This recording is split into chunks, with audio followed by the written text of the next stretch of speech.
पुणे ही badminton नगरी असून या ठिकाणी बॅडमिंटनसह क्रिकेट व्यतिरिक्त अनेक खेळांना प्रोत्साहन दिले जाते. ही निश्चितच कौतुकाची बाब आहे.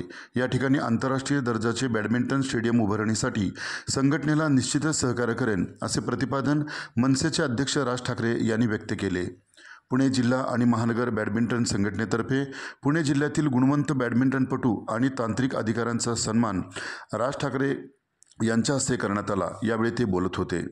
खाली वाउचर्स ठेवली असताना देखील माझं भाषण ऐकायला थांबलेल्या माझ्या सर्व बांधवांनो आणि भगिनींनो,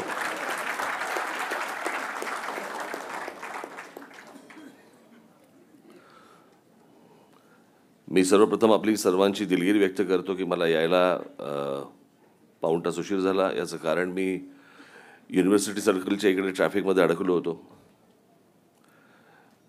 मला एका गोष्टीचं फार नवल वाटतं, मी हातामध्ये काही द्यायचं नाही पण अपेक्षा माझ्याकडनं ठेवायच्या.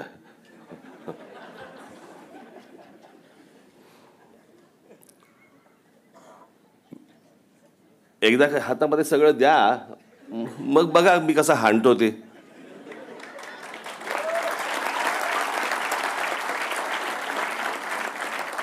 असं पण आज काही हे राजकीय व्यासपीठ नाही. बॅडमिंटन या एका खेळासाठी म्हणून ज्याच्यावरती माझं नितांत प्रेम आहे. मी जवळपास 15-20 वर्ष मी बॅडमिंटन खेळलो.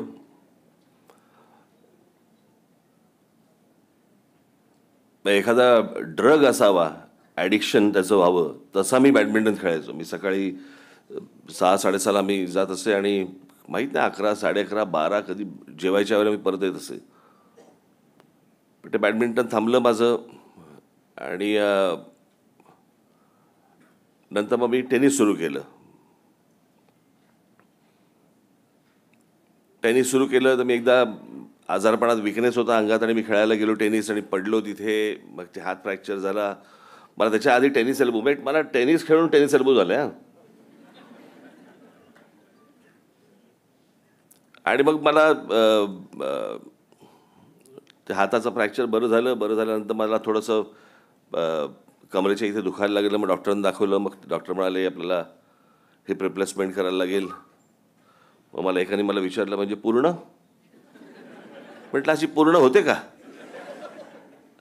असा काही शरीराच्या मधला भाग काढला दुसऱ्याचा लावला असं काय असतं का म्हटलं हिप रिप्लेसमेंट? मग त्याला हिप रिप्लेसमेंट म्हणून समजून सांगितलं. पण त्याच्यानंतर माझं परत थोडंसं कमी झालं. मग माझं थोडं त्या दरम्यान थोडं वजन माझं वाढलं. अनेक लोकांना जे असतं ना मनात, आपलं बोलून टाकलेलं बरं असतं आपलं. पण ते 1.5 वर्ष 2.5 वर्ष काही मला एक्सरसाइज नाही, कुठची गोष्ट करता येत नव्हती आणि काही करता येत नव्हतं. त्याच्यामुळे ते जरा झपाट्याने वाढलं. पण आता परत माझं सगळं टेनिस सुरू झालेलं आहे.